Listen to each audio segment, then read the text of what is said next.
अस्सलाम वालेकुम नाजरीन। ड्रामा सीरियल जानिसार की कहानी बहुत दिलचस्प मोड़ पर आ गई है। जानिसार की आने वाले एपिसोड में इस वक्त आएगा एक दिलचस्प ट्विस्ट, जब एक तरफ कशमाला नौशरमा को दुआ और फराज की मुलाकात की तस्वीर भिजवाएगी और दूसरी तरफ जब फराज फिजा के साथ इसके वालिदैन के घर आएगा तो वहाँ इसकी मुलाकात दुआ से हो जाएगी और फिजा दुआ को वहाँ देखकर घबरा जाएगी। हम देखेंगे नाजरीन के नौशरमा के बिजनेस के सिलसिले में दूसरे शहर जाने के बाद जब दुआ फराज से मिलती है और उसे धमकाती है कि वो फिजा का ख्याल रखे क्योंकि फिजा अब माँ बनने वाली है, तो कशमाला के जासूस इन दोनों की तस्वीर खींचकर कशमाला को भेजते हैं और फिर कशमाला वो तस्वीर नौशरवा को भेजेगी तो नौशरवा तस्वीर देखकर परेशान हो जाएगा और फोन करके कशमाला से पूछेगा कि ये तस्वीर क्यों भेजी है। तो कशमाला उसे दुआ से बदगुमान करते हुए कहेगी कि दुआ कीचड़ में पड़ा हुआ जंगली फूल है जिसे आपने कंवल समझकर अपने कॉलर में सजा लिया है। वो आपके काबिल नहीं, कई बार आपको समझाया मैंने, मगर आपको मेरी किसी बात पे यकीन नहीं आया, तो इसीलिए ये तस्वीर खींचनी और भिजवानी पड़ी ताकि आप खुद दुआ के करतूत देख लें। कशमाला की बातें सुनकर नौशरवा को दुआ पे बहुत गुस्सा आएगा कि दुआ ने इससे झूठ क्यों बोला कि वो घर से बाहर नहीं गई और ना ही किसी से मिली है, जबकि वो फराज से मिलने घर से बाहर गई थी।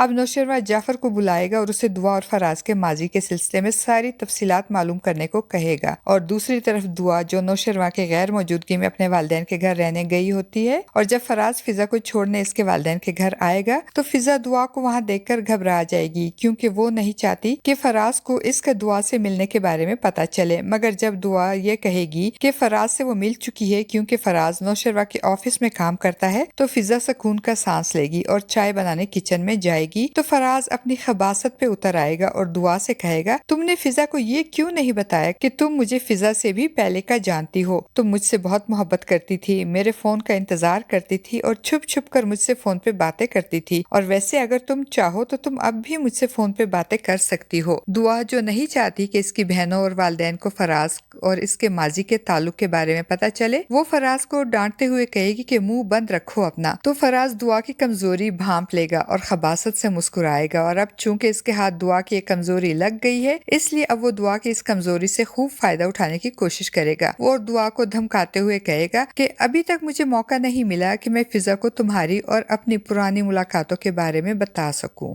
तो दुआ घबरा जाएगी तो फराज को डांटते हुए कहेगी कि अपना मुंह बंद रखो और इस बारे में किसी से भी बात करने की जरूरत नहीं। दूसरी तरफ फिजा जिसने अपनी प्रेगनेंसी के बारे में अभी तक फराज और अपने ससुराल में से किसी को कुछ नहीं बताया होता, जब फराज उसे कहेगा कि तुम दोबारा माँ बनने वाली हो, सारे शहर को पता है लेकिन तुमने मुझे और मेरे वालिदैन से ये बात छुपाई है, तो फिजा घबरा जाएगी और फराज से कहेगी कि मैं तो आपको बताना चाहती थी मगर आप मेरी कोई बात सुनने को तैयार ही नहीं थे। नाजरीन, अब बात करते हैं नौशरवा की। नौशरवा को जब से कशमाला ने दुआ और फराज की तस्वीर भेजी है नौशरवा बहुत बेचैन होगा और जाफर को बुलाकर उसे भी वो तस्वीर दिखाएगा और कहेगा, जब दुआ के घर वालों ने दुआ और फराज का तारुफ ही नहीं करवाया तो दुआ को कैसे पता चला कि फराज इसका बहनोई है। तो जाफर कहेगा, साईं ये बात तो मुझे भी नहीं मालूम। जाफर की बात सुनकर नौशरवा उसे कहेगा कि इस बारे में सारी मालूमात करो और मुझे बताओ, और फिर जाफर दुआ और फराज के माजी के बारे में सारी मालूमात इकट्ठी करके नौशरवा के पास जाएगा और उसे बताएगा कि फराज और बीबी साईं एक दूसरे को पहले से जानते थे, दोनों एक दूसरे से मोहब्बत करते थे। बीबी साईं के साथ जो कुछ भी हुआ इसके पीछे फराज का हाथ है। और एक बात और साईं, पिछले दिनों फराज एक बार घर भी आ चुका है। जाफर की बातें सुनकर नौशरवा को गुस्सा भी आएगा और दुख भी होगा कि दुआ अभी तक इस पे एतबार नहीं करती, क्योंकि अगर वो इस पे एतबार करती तो उसे फराज के और अपने माजी के बारे में सब कुछ बता देती। नाजरीन, आपको क्या लगता है, क्या दुआ और फराज के माजी के बारे में जानने के बाद अब नौशरवा दुआ से बदगुमान हो जाएगा? क्या दुआ अब भी नौशरवा को सच नहीं बताएगी और क्या फराज एक बार फिर दुआ को ब्लैकमेल करेगा? अपनी कीमती राय का इजहार कमेंट बॉक्स में जरूर कीजिएगा। चैनल पे न्यू है तो चैनल को भी सब्सक्राइब कर दीजिएगा। शुक्रिया।